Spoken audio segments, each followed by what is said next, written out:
Rome, 41 AD, the most powerful empire on earth. An emperor sits on his throne, aging, distracted, blind to the shadows growing beside him. But the real power, it does not wear a crown, it wears silk. It whispers in corridors, it commands armies with a glance, it destroys senators before breakfast. Her name was Valeria Messalina. And she didn't just survive the most dangerous city in the ancient world. She ruled it. This is her story. And it will shock you. Born around 17 or 20 AD, Messalina came from Roman aristocracy. Her bloodline was impressive. She was a great-grandniece of Emperor Augustus himself, the man who built Rome's golden age. From birth, she was groomed for power. In ancient Rome, noble women were political currency. Marriages weren't about love, they were about alliances, bloodlines, and survival. At roughly 14 years old, Messalina was married to Claudius. He was nearly 50. He limped. He stuttered. He was mocked by his own family, dismissed as a fool, an embarrassment, a man no one feared. That was precisely why the imperial family allowed him to live, and precisely why Messalina chose him carefully. When Emperor Caligula was assassinated in 41 AD, the Praetorian Guard, Rome's elite military force, pulled Claudius from hiding and declared him emperor. Overnight, the stuttering outcast became the most powerful man on earth. And the 14-year-old girl beside him? She became Empress of Rome. Power in ancient Rome was never simple. Emperors ruled officially. But behind every throne, networks of advisors, freedmen, and family members pulled invisible strings. Claudius trusted his wife completely. That was his greatest weakness. Messalina moved fast. She understood something that took most politicians decades to learn. Information is power. Loyalty is a transaction. And fear is the most reliable currency. She built a sophisticated intelligence network inside the palace. Servants reported to her. Freedmen delivered secrets. Senators courted her favor the way they courted the emperor himself. She influenced appointments. She decided who rose and who fell. Ancient sources describe her eliminating rivals with calculated efficiency. A whisper here, an accusation there. Suddenly, a senator was exiled. A general was executed. A wealthy nobleman lost everything overnight. She did not need a sword. She had something sharper. Access. Messalina controlled who entered Claudius's presence. She shaped what he heard, what he believed, and what decisions he made. Claudius, absorbed in scholarship and administration, often simply signed what was placed before him. If you want to understand Messalina, forget the scandals for a moment. Understand this first: she was politically brilliant. Everything else grew from that foundation. Before we go deeper, if you find history this fascinating, consider subscribing. Every week, we uncover the figures history tried to bury. You won't want to miss what's coming. Now, the part history remembers most. Ancient sources, primarily Tacitus, Suetonius, and Cassius Dio, describe Messalina's private life as extraordinary, even by Roman standards. They claim she took lovers constantly, freely, boldly. Suetonius writes that she competed with a professional prostitute in an endurance contest and won. Tacitus describes her visiting brothels in disguise. Senators, soldiers, slaves. Reportedly, no one was beyond reach. These stories have fascinated and horrified readers for 2,000 years. But here we must pause. Who wrote these accounts? Men. Roman men.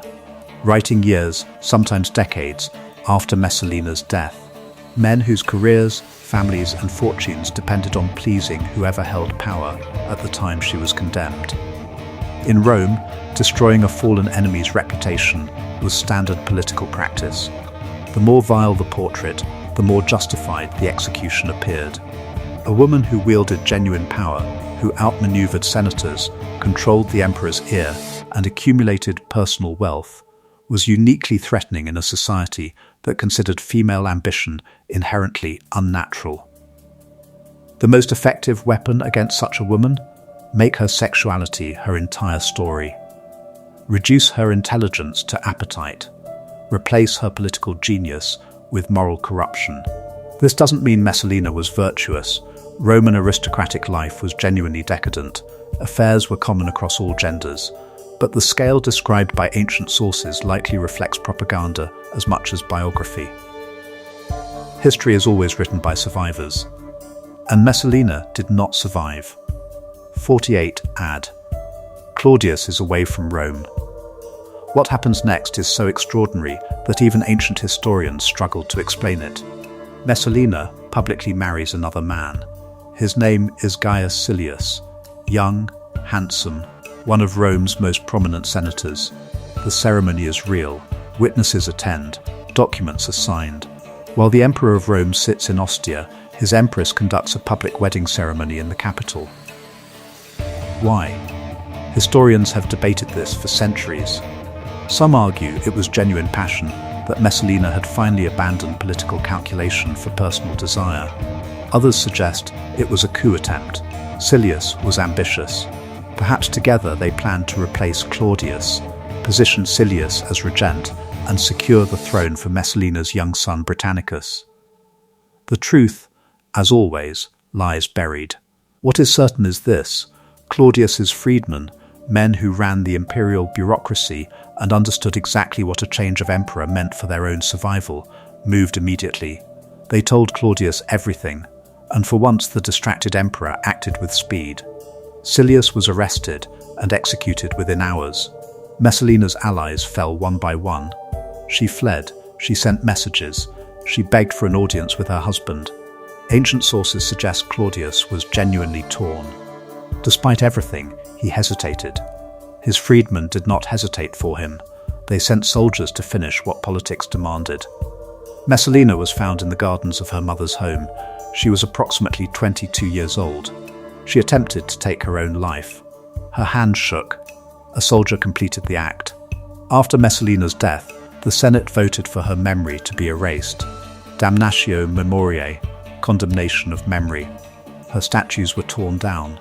Her name was removed from public inscriptions. Her portraits were destroyed. In official Roman history, she was to have never existed. But condemnation of memory rarely works as intended. The more violently you attempt to erase someone, the more powerfully they echo through time.